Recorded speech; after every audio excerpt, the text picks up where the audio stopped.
The world waits to see how Israel responds to Iran's ballistic missile attack on Tuesday. The Gulf countries are particularly on edge. There are fears that Iran could target oil facilities in other Gulf countries if Iran's oil infrastructure is intact and is attacked. The Gulf Cooperation Council, the GCC, is an organisation comprised of Bahrain, Kuwait, Oman, Qatar, Saudi Arabia and the United Arab Emirates, where I am based.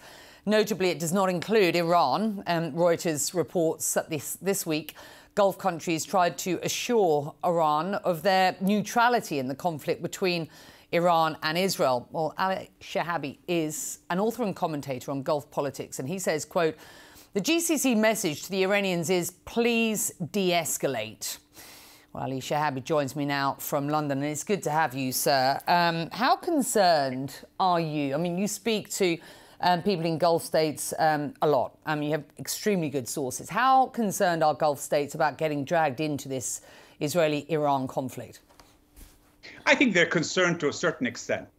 I mean, the Iranians have unofficially dropped hints in their media that if their oil facilities get attacked, that they reserve the right to attack Gulf oil facilities. That is unlikely, and particularly because that will push up the price of oil and their ally China will suffer from it. But it's not impossible.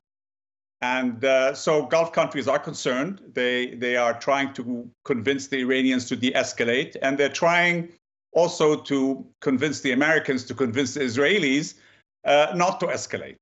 So they're a bit stuck in the middle here. So it is an element of concern, obviously, because if things go out of control, the Gulf is stuck in the middle. So we had ministers from Gulf Arab states in Doha this week at the same time that Iran's president was there. Saudi Arabia's foreign minister, for instance, reportedly said, and these are just reports. I mean, we haven't got this ourselves, but I mean, you and I should discuss this. Quote, "We aim to permanently close the chapter on our differences and focus on resolving issues, developing relations as two friendly and brotherly countries." Now, we know that it was just some 18 months ago that Saudi and Iran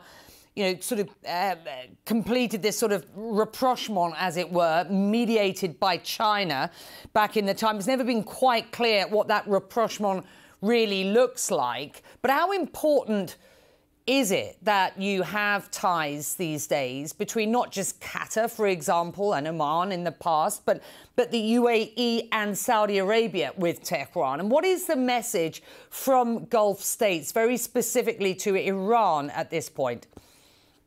No, look, a country like Saudi Arabia wants to have excellent relationships, excellent relations with Iran.